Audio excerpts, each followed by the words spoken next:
안녕하세요. 오늘도 정신없이 바쁜 하루를 보내고 계실 청취자님의 이 깊이 있는 탐구의 시간으로 초대합니다. 매일 아침 그 요란하게 울리는 알람 소리에 무거운 몸을 억지로 일으켜 출근하시고 또 회사에서는 온종일 업무랑 사람에 치이잖아요. 그렇죠. 진짜 하루가 길죠. 네. 그리고 퇴근해서 집에 돌아오면 밀린 집안일에 육아까지 정말 누구보다 성실하고 치열하게 하루하루를 버텨내고 계실 텐데요.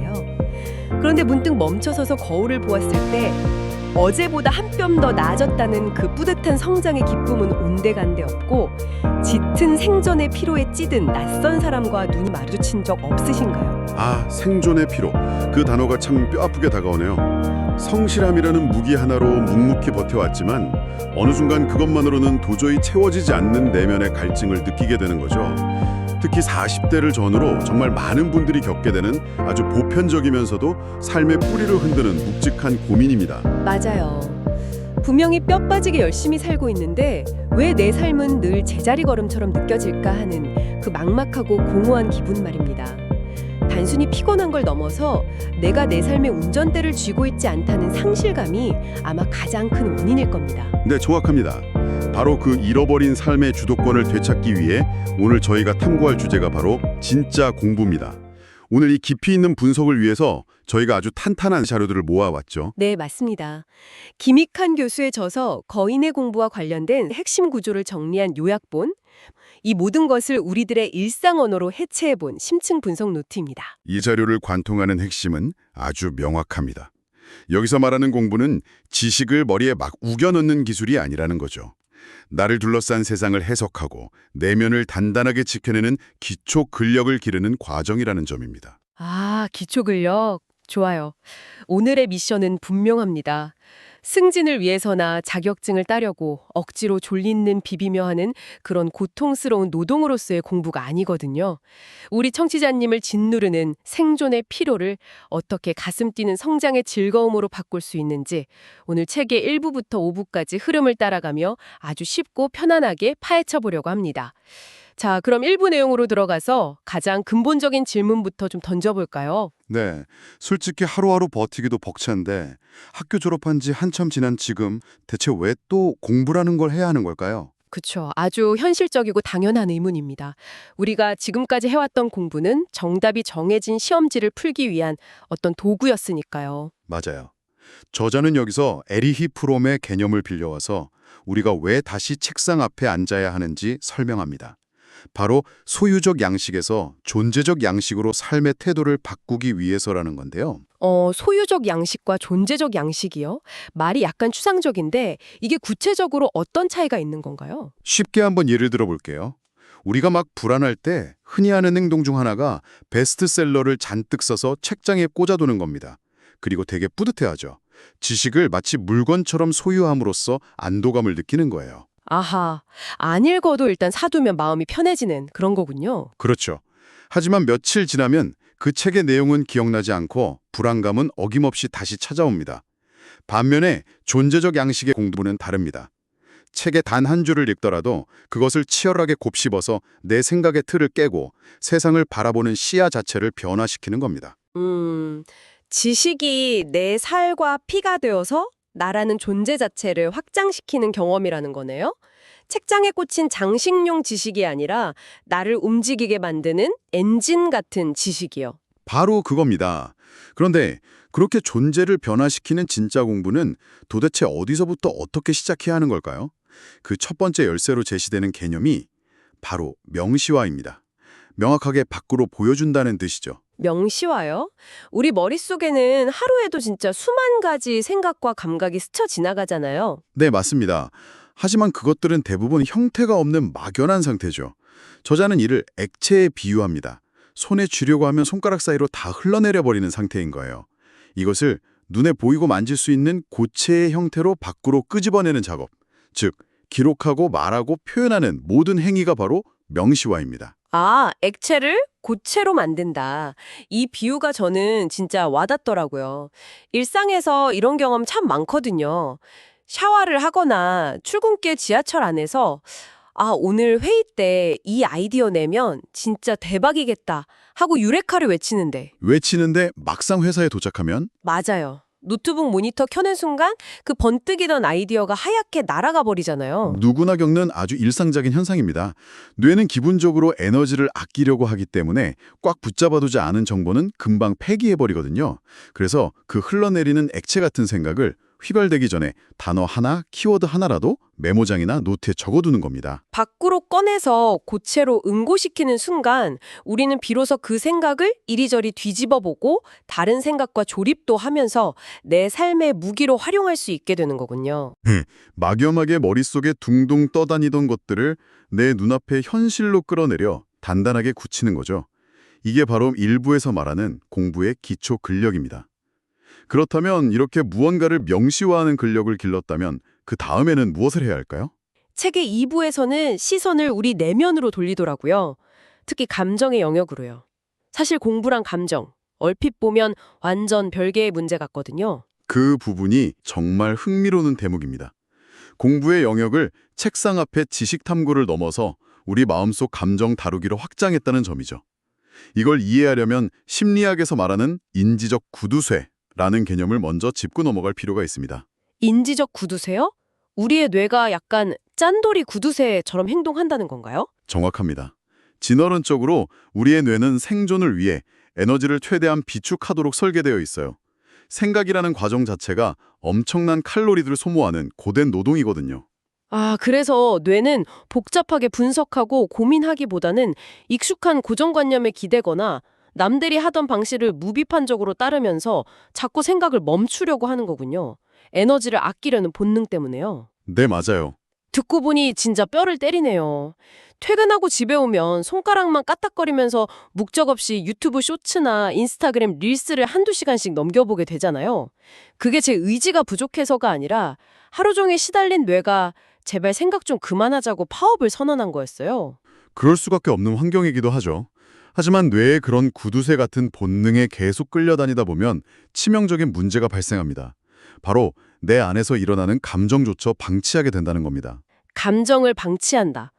우리는 일상에서 수많은 불안이나 분노, 슬픔, 무력감을 마주하잖아요. 그렇죠.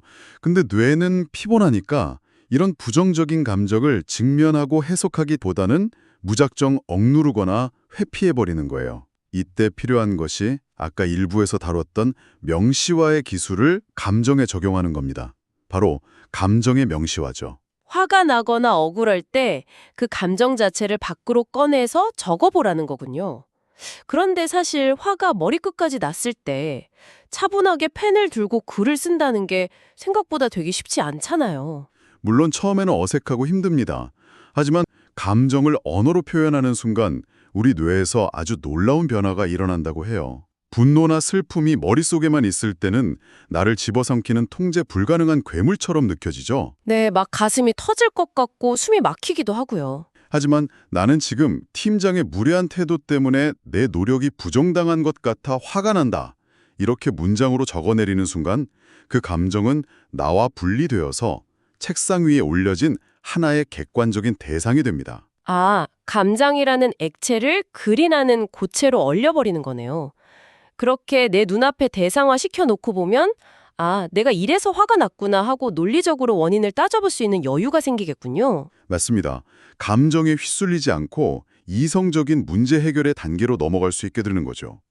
그리고 이 내면의 질서를 세우는 과정에서 가장 밑바탕이 되어야 할 태도가 바로 자기 수용입니다. 자기 수용이요? 나 자신을 있는 그대로 받아들인다? 사실 청취자님들도 공감하시겠지만 40대쯤 되면 문득문득 지난 삶에 대한 후회도 밀려오고 아, 내가 청춘을 다 바쳐서 일했는데 결국 이 정도밖에 안 되는 사람인가 하는 좌괴감이 불쑥 찾아오기 마련이거든요. 충분히 공감할 수 있는 감정입니다. 책에서는 현재의 내가 아무리 초라하고 부족해 보일지라도 그 모습 자체를 도망치지 않고 온전히 안아주는 것에서부터 진짜 성장이 시작된다고 강조합니다. 나의 약점이나 나의 찌질함, 한계를 명료하게 인정하고 두 발을 땅에 굳게 딛는 태도 말이군요. 현재 위치를 정확히 파악해야 어디로 나아갈지 방향을 정할 수 있으니까요. 네, 이것이 성숙한 어른의 메타인지이자 평생 공부를 위한 가장 단단한 출발선입니다. 나의 부족함조차 고체로 만들어서 똑바로 마주하는 용기가 참 필요하겠네요. 자, 이렇게 1부와 2부를 통해 내면을 단단하게 다지고 감정을 다루는 법을 배웠습니다. 그렇다면 한 가지 의문이 생기는데요. 어떤 의문이죠? 우리는 진공 상태에서 혼자 사는 게 아니잖아요. 직장 상사, 동료, 가족 등 수많은 사람들과 부딪히며 살아가야 하는데 이 내면의 공부가 타인과의 복잡한 관계 속에서는 어떻게 힘을 발휘할까요? 그 해답이 바로 3부, 관계와 소통을 배우다에 아주 잘 담겨 있습니다. 3부에서 가장 눈여겨볼 개념은 솔리튜드입니다. 보통 당당한 홀로서기라고 번역이 되는데요. 홀로서기요. 네, 많은 분들이 사람들과의 관계 속에서 끊임없이 상처받고 극도의 피로감을 느끼는 이유는 역설적에게도 스스로 혼자 서지 못하고 타인의 인정이나 관계 자체에 과도하게 의존하기 때문입니다. 아, 내가 먼저 튼튼한 기둥처럼 서 있어야 한다는 뜻인가요? 그런데 홀로 단단하게 서 있게 되면 자칫 타인에게 곁을 주지 않는 되게 폐쇄적인 사람이 되거나 고립되는 건 아닐까요? 바로 그 지점이 많은 사람들이 오해하는 부분입니다. 내가 나 자신과 깊이 대화하며 내면의 질서를 확립하고 단단하게 서 있을 때 비로소 타인에게 휘둘리지 않고 건강한 관계를 맺을 수 있거든요. 흔들리지 않는 중심이 있으니까 오히려 여유가 생기는 거군요. 맞습니다. 그리고 이렇게 내면이 꽉 찬 사람만이 타인에게 베풀 수 있는 최고의 소통 방식이 등장하는데요. 바로 환대입니다. 아, 환대. 나와 다른 의견을 가진 사람이나 심지어 나를 되게 불편하게 만드는 사람까지도 여유롭게 품어주는 태도 말이군요. 그렇습니다. 내 안에 불안이나 결핍이 가득할 때는 남의 작은 비판에도 가시를 세우고 방어하게 되잖아요. 하지만 솔리튜드를 통해 내면이 단단한 사람은 다른 사람의 의견이 나와 다르다고 해도 내 존재가 위협받는다고 느끼지 않습니다. 그래서 넉넉한 마음으로 타인을 인정하고 환대할 수 있는 겁니다. 결국 타인에게 너그러워지려면 나 자신부터 튼튼해야 한다는 거네요. 저는 이 대목이 참 인상 깊었습니다. 보통 공부라고 하면 되게 조용한 도서관이나 산속 골방에 콕 박혀서 혼자만의 세계에 빠지는 고립된 이미지를 떠올리잖아요. 그렇죠. 보통 그렇게 많이 생각하시죠. 그런데 이 책에서는 그 지식을 광장으로 끌고 나와서 타인과 연대하는 시민 지식인의 태도를 강조하더라고요.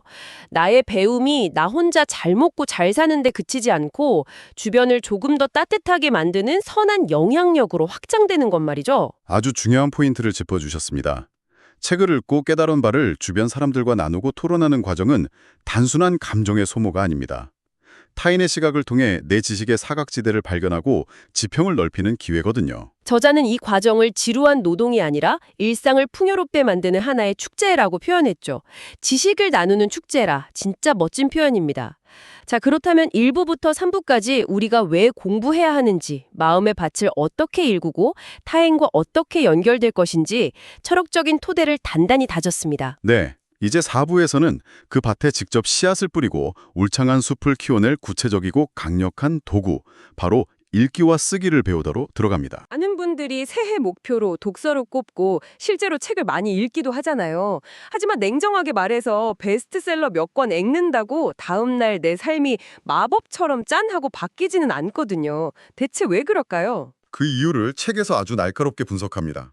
우리가 책을 읽고도 변하지 않는 이유는 철저하게 수동적인 관객의 입장에 머물기 때문입니다.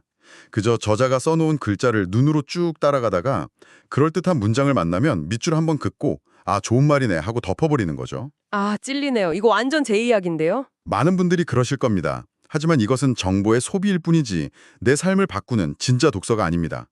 저자는 관객석에서 내려와 무대 위에서 저자와 치열하게 대화하는 심층 독서를 해야 한다고 강조합니다. 수동적인 소비자에서 벗어나서 저자의 생각에 딴지도 걸어보고 내 삶의 맥락에 비추어서 질문도 던져보는 그런 적극적인 개입이 필요하다는 말씀이군요. 맞습니다. 그렇다면 그 심층 독서를 하고 나서 지식을 온전히 내 것으로 소화해내는 어떤 구체적인 방법론이 있을까요? 일단 책의 모든 내용을 토시 하나 틀리지 않고 외우려는 강박부터 버려야 합니다.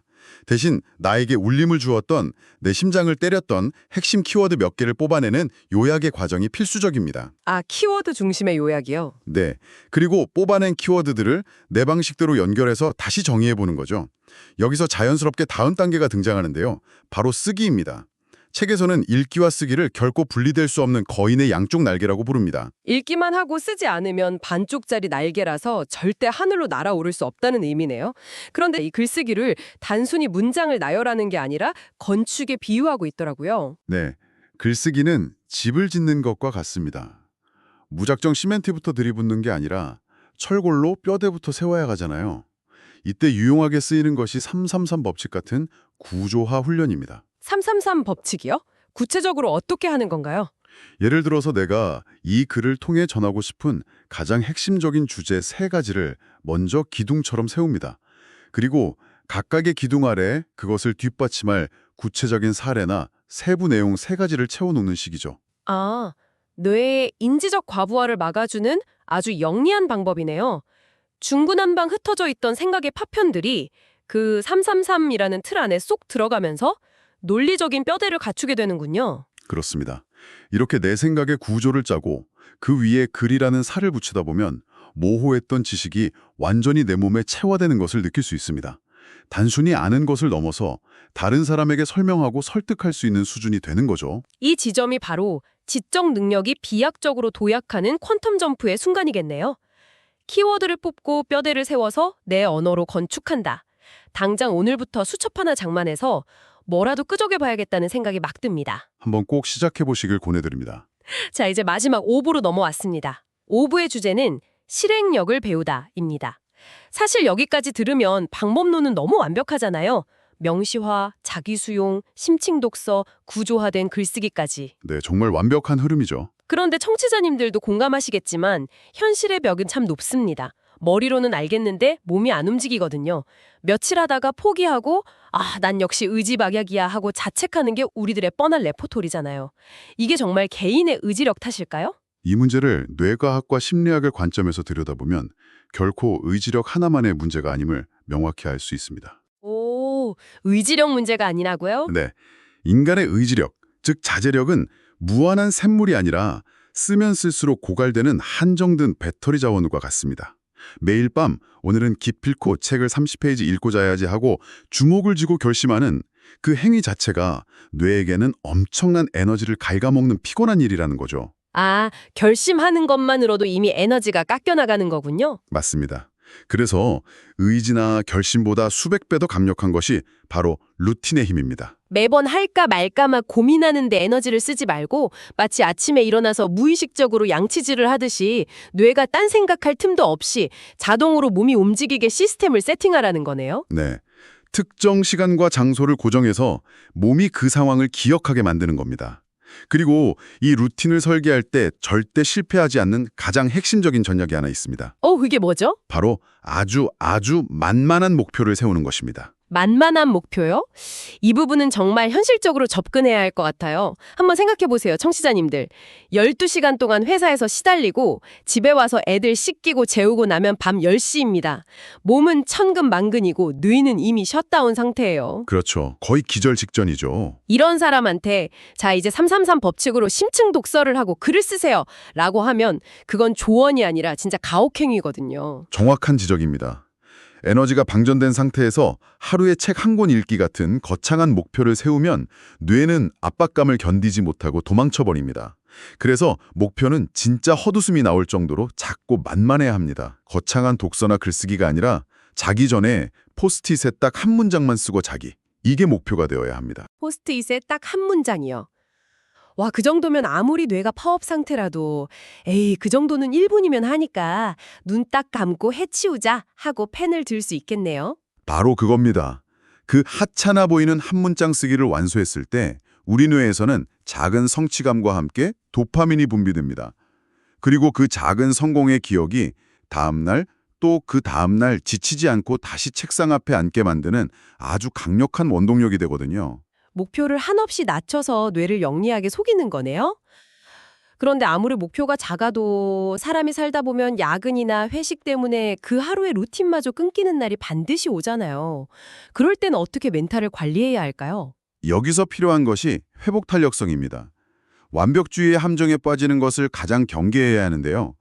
하루 루틴을 빼먹었다고 해서 거봐, 난 역시 안 돼 하고 전체 계획을 쓰레기통에 처박아 버리는 태도가 제일 위험합니다. 아, 다 포기해버리는 거요? 네. 진짜 고수들은 물 흐르듯 유용하는 힘을 가지고 있습니다. 걷다가 돌뿌리에 걸려 넘어지면 툭툭 털고 일어나서 내일 다시 그 시간에 책상 앞에 앉으면 그만입니다.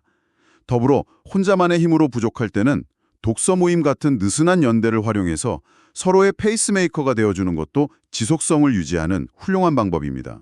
내일 다시 앉으면 그만이다. 참 어깨의 짐을 덜어주는 위로가 되는 말이네요. 어느덧 저희가 준비한 깊이 있는 탐구의 여정이 마무리되어 갑니다. 흐물거리는 생각을 밖으로 꺼내 단단하게 굳히는 1부의 명시화부터 내면의 감정을 수용하는 2부, 타인을 넉넉히 품는 3부의 환대, 지식을 건축하는 4부의 읽기와 쓰기, 그리고 마지막으로 지친 밤 포스트잇 한 장의 문장을 적어내는 5부의 루틴까지 정말 숨가쁘지만 의미 있는 여정이었습니다. 네, 이 모든 단계들을 거치며 책이 우리에게 전하고자 하는 메시지는 하나인 것 같아요. 성장을 위한 진짜 공부는 남을 짓밟고 올라서기 위한 스펙 경쟁이 아니라는 거죠. 무너진 내 안의 질서를 바로 세워서 세상의 속도에 휩쓸리지 않고 그 배움의 기쁨을 타인과 나누며 나침반처럼 스스로의 방향을 찾아가는 일. 맞습니다.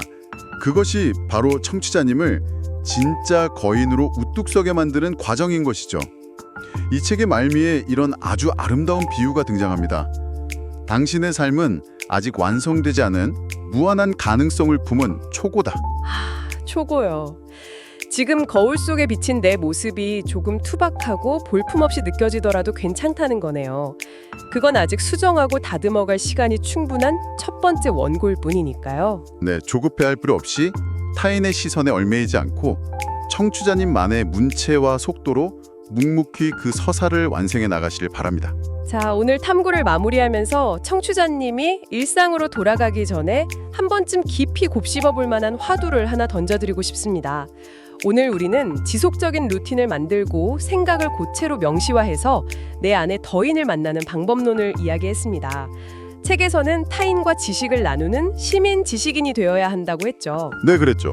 그렇다면 청취자님, 오늘 이 탐구를 통해 얻은 당신만의 아주 작은 깨달음을 나만의 비밀 노트에만 적어두는 대신 지금 당장 당신 곁에 있는 가장 소중한 사람에게 나눔의 언어로 먼저 건네본다면 어떨까요? 오, 그거 정말 좋은 시도네요. 그 한마디의 명시화가 당신의 오늘 하루 그리고 그 사람과의 관계를 어떻게 퀀텀 점프 시킬지 한번 기분 좋게 상상해 보시기 바랍니다. 오늘 저희가 준비한 깊은 탐구는 여기까지입니다. 당신의 웅장한 서사가 쓰일 내일을 진심으로 응원합니다. 감사합니다. 다음 시간에 뵙겠습니다.